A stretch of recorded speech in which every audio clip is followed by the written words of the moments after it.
Welcome to The Explainer. Today, we're diving into a really powerful machine learning concept by looking at a simple truth. A team of experts, almost always better than just one. And we're going to see how that one idea created one of the most reliable, go-to models in all of data science.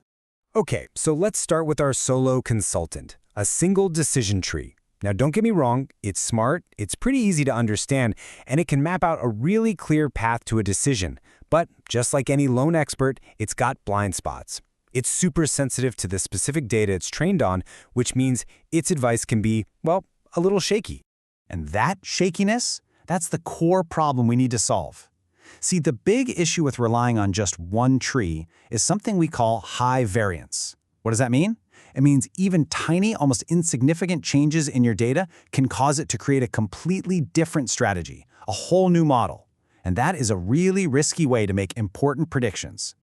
So, to put it plainly, our solo consultant has a tendency to overfit. It basically memorizes every single detail of the last project it worked on. The noise, the weird exceptions, all the quirks, instead of learning the big underlying patterns. This makes it an expert on the past, for sure, but pretty terrible when it comes to generalizing for the future. So, how do we fix this? Well, the first brilliant solution is a technique called bagging, and it's just a fantastic name that actually stands for bootstrap aggregating. It's all about building a committee to help average out all those individual little mistakes. The core idea here, which came from the legend himself, Leo Braman, is to just stop relying on one consultant and instead hire a whole team. Each member of this team, each decision tree, gets trained independently on a slightly different version of the problem, creating this amazing strength and stability through numbers. And it works in this beautiful, simple three-step process. First, we bootstrap the data. That's just a fancy way of saying we create tons of new training data sets by sampling our original data, kind of like pulling names out of a hat and then putting the name back in each time.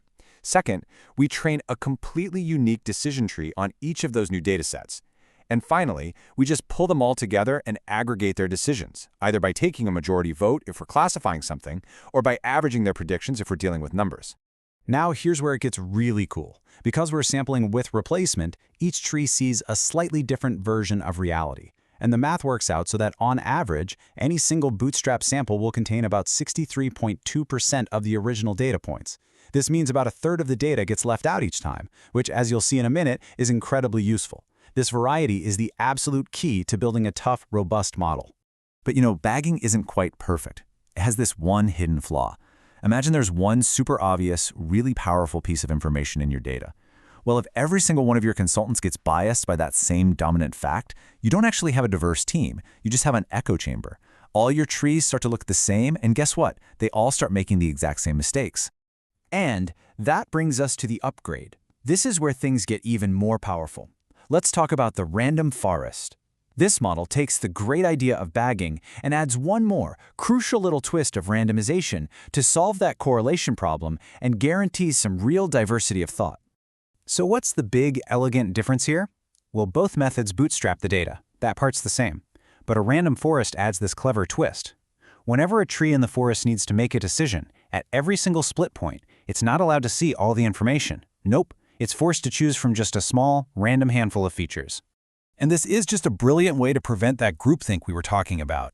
By limiting the information at each step, we're literally forcing our consultant trees to find different paths to the right answer. One tree might have to rely on secondary features that would have totally ignored otherwise, forcing it to develop its own little area of expertise. This makes the trees less correlated, making the team truly diverse. Okay, so let's put it all together. Time for the showdown. Let's see how these different approaches really stack up against each other, side by side. This table really tells the whole story, doesn't it? As we move from left to right, you can see how we keep adding another layer of randomness. Bagging tackles the data sampling, which is a great start, and gives you a good model. But the real magic? That happens with random forest. Look at that third row. Tree correlation goes from moderate to very low. Forcing each tree to only see a random subset of features, that right there is the secret sauce.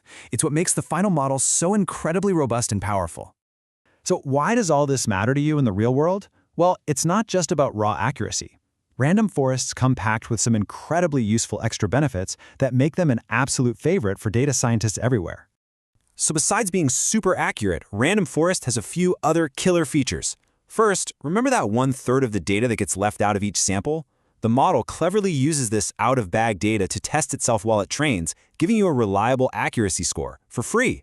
You don't need a separate validation set. Second, it can automatically tell you which of your features are the most powerful predictors. It's robust, it's efficient, and it just works, right out of the box. So, in the end, it really all comes down to this simple idea. We've moved from relying on a single, brilliant, but kind of fallible expert to consulting a diverse, robust, and much, much wiser board of directors. Each member brings a different perspective to the table, and that makes their collective decision far more reliable than any one individual opinion could ever be. And that leaves us with a final thought for you. The principle behind building a random forest isn't just for machine learning, right? So where in your world, in your work, or your life, could applying the wisdom of a diverse, decorrelated crowd help you solve your most complex problems?